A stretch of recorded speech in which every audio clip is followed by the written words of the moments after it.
ఓ తండ్రి తీర్పు, సంరక్షణ మరచిన కుమారుడికి ఒక మాజీ ఎంపీపీ గుణపాఠం. కొడుకట చూస్తలేడట తండ్రిని.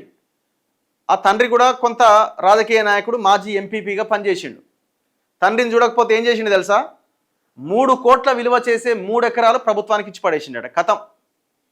ఎంత మంచి పని చేసింది చూడండి. ఆ భూమిలో భార్య జ్ఞాపకార్థం ఒక భవనం కట్టాలి అని చెప్పిండట ప్రభుత్వానికి. హన్మకొండ జిల్లాలో ఘటన. మాజీ ఎంపీపీ గోలి శ్యామ్ సుందర్ రెడ్డి.